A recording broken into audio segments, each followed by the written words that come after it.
right, it is June 19th, 1300, and this is the Springdale Airport Commission.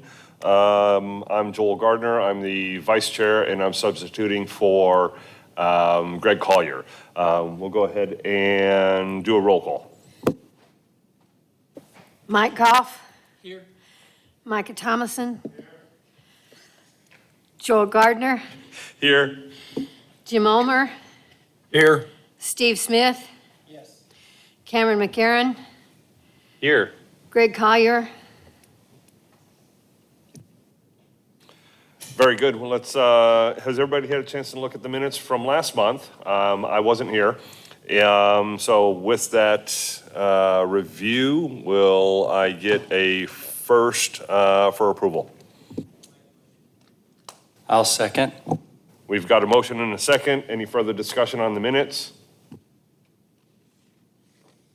All those in favor, say aye. Aye.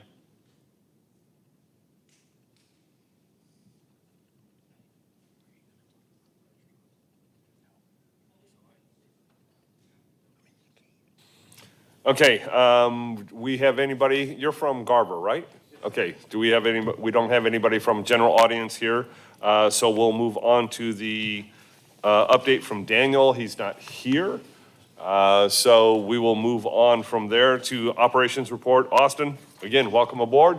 Give us what you got. Well, thank you, sir. So everything's going good right now. I'm settling in pretty nicely over at the airport.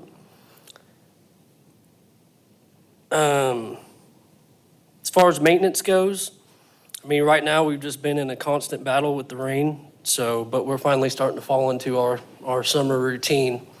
I did have 2 tenants who were past due on rent, but they have been notified, so they should be paid up today if they aren't already. Also, I did happen to come across a subleasing situation. That situation was addressed and it was corrected, and we ended up with an open hanger to the wait list. So yeah, I think that's pretty much all I got. Was there any damage from the hail that came through? Did it make it this far east? I don't know. We're still waiting on our inspector to come through and check all that out. I know we got vehicle damage for sure. How about leaks? It's rained every other day since the hailstorm. We do have a leak. So I actually was addressing a leak that we had before the hailstorm even came in. But that leak is still active, so we're working on getting that fixed. But I do not know of any new current leaks because of the storm. Very good. Any other questions for Austin?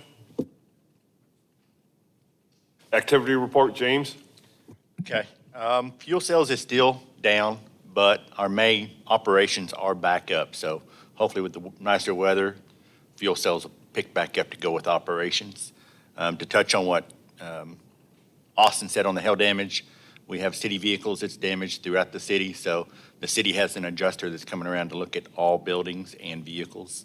So we're waiting for that to happen. With all these storms, we've had lightning strikes. So our approach lights got hit last storm. The storm after that, our PAPIs got hit, so it took out the regulator. So every time that is, it's a $10,000 deductible. So luckily with the PAPI lights, we had some stoplights that got hit at the same time. So we'll be able to split that deductible with Public Works. But when our PAPIs got hit, nobody else got damaged. So we're probably gonna get stuck with that whole bill unless it's over 10 grand. So we're still waiting on that to get final. We got the electrician out checking it out.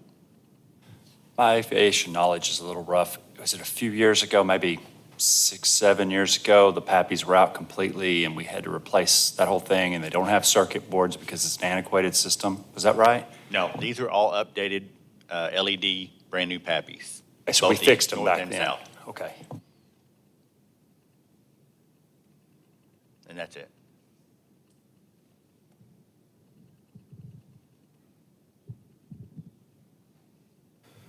All right, no other questions for James?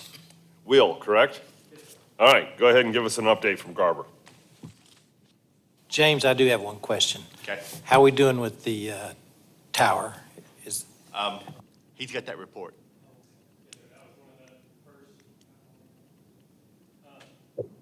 One of two projects after the commission with that tower rehab. Wagner plans to start construction the 25th, and that should be them working nights, so it shouldn't interfere with the air traffic. That's also tracking under budget at this moment, so the plan is to acquire a backup generator with those funds as well. Any questions about that tower rehab? The other one is the runway rehab. We have finished, or excuse me, Emery Sap has finished with the actual rehab of those. The only thing outstanding is the final markings. So those will be,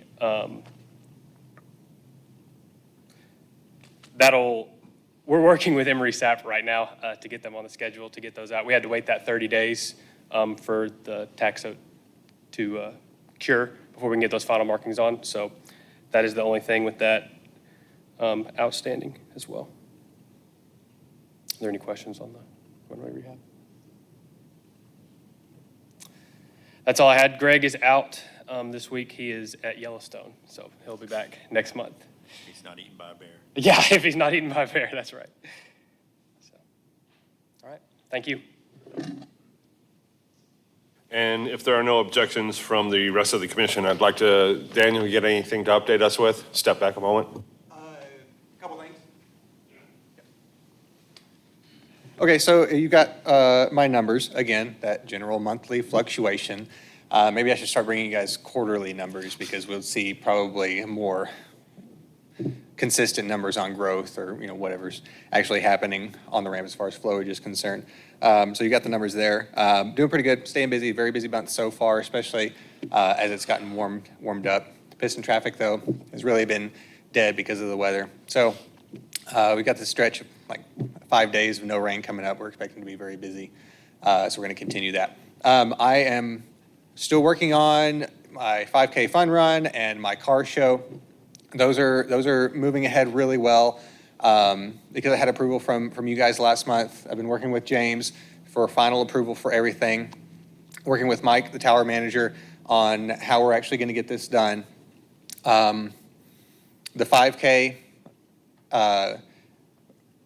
basically where I'm at is it's up to the airport manager or the director to say, you may use the runway. I will close it for this time to this time. And then the note must be issued, and then we can do that. For the car show, what we're wanting to do is the car versus plane race. It's a little trickier there, so I don't know if we actually need, talking to Mike yesterday, if we don't know if we need a full closure of the airport, just a temporary closure of taxiway Alpha for about 15 minutes to get the operation done. And then we'd clear the runway. That would allow Mike or whoever's working to continue holding traffic for a short period of time. But again, maybe a NUDM would be better just so it's advertised. What I would like to do, working with Mark, he kind of did some test runs with his plane the other day. And he found he was able to get some good numbers, trying to get everything operation-wise figured out. But he would like to do a test run with these vehicles earlier in the day. So we'd like to essentially close it twice for 15-minute stretches, 2 15-minute stretches. One, maybe about 4 in the afternoon on Saturday, 15 minutes. And that's all so we can get our eye in. We can narrow down how we're actually going to do this, all with the idea of, first, we want to make sure we're safe. This is actually going to work, because if we do one car and plane going down and Mark says, no, it's not going to work, we're going to call it. But most likely what will happen is he'll get his eye in and we'll be able to figure out how to let the cars go. And so that whenever they pass show center, it looks like they're neck and neck with our good spacing. And then communicating with the group that I'm working with to put this car show on, Spectre NWA. They've been very accommodating with anything that we say they can or cannot do. They understand that no rubber can be left. I'll do a form for the drivers to sign that say, I will not do this. This is 100% not going to happen. We'll probably do like rolling starts. The best way to avoid anything like that is having a rolling start. So It makes it a little bit more challenging with, being neck and neck with the airplane, but we can do it. And that's, again, one of the driving factors for wanting to do a test run. So as long as you guys are still okay with what we're doing, James, you're still okay with me doing this, we'll need those 2 closures.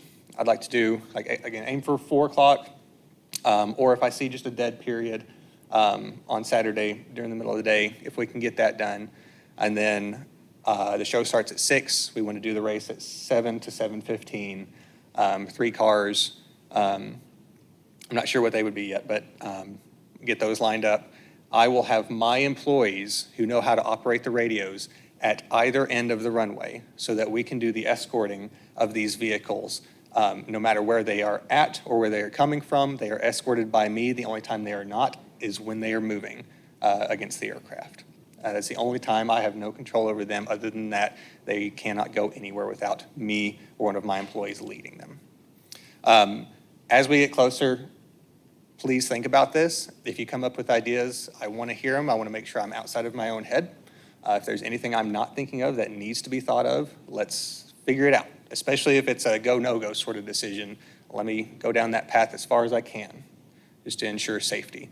Either way, it's going to be a great evening. There's going to be loads of cars out there. They're telling me the reception that they're getting online, just from the advertisements, has been bigger than anything that they've had so far. So we're going to mix these cars and airplanes in, and people are going to be walking around. I've got a lot of tenants that are going to bring their jets out for display. I've got one gentleman who wants to do a mobile tattoo trailer. I think it's a little bit early for him. He just got really excited whenever I was talking to him about it. So that might be, if you guys are okay with something like that, we'll talk about that for Halloween. But anyway, people are getting excited. The public's getting excited. I'm really looking forward to doing something new at the airport that we haven't done before. I've had cars out there before, but not on this scale. This is kind of new for us. And I feel like I'm taking a pretty big bite out of this pie on this first go-around. So I'm going to be doing a lot of learning as well. That's all I've got.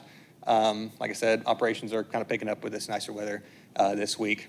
Any questions, any comments? The only thing I'll ask is, were you ever able to secure the Yunkin show? I can't.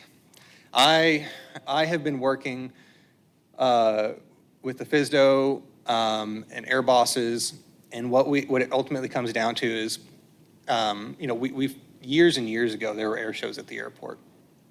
I don't know how that happened, what they had to do to get that to work.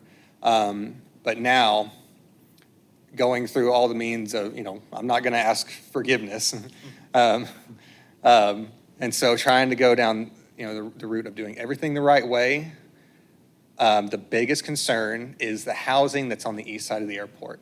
There's some businesses there, but during the time that we would do this, the business would be probably unoccupied, but the housing, the trailer park is occupied. Everybody's home. And that's the biggest concern.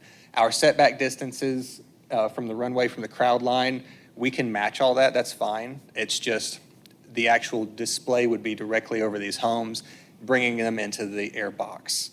And that's the no-no box. So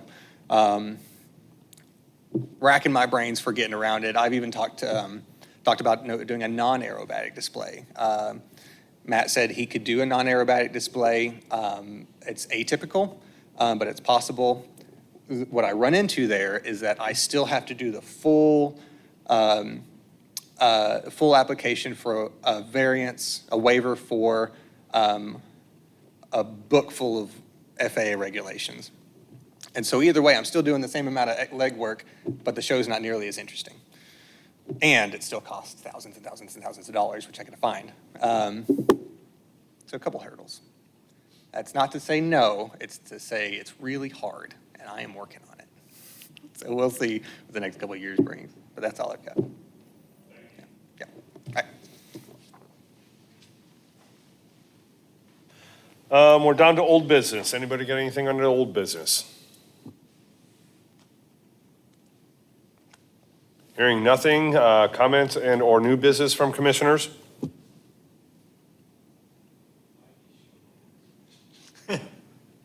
Outstanding. With that, I'll go ahead and adjourn.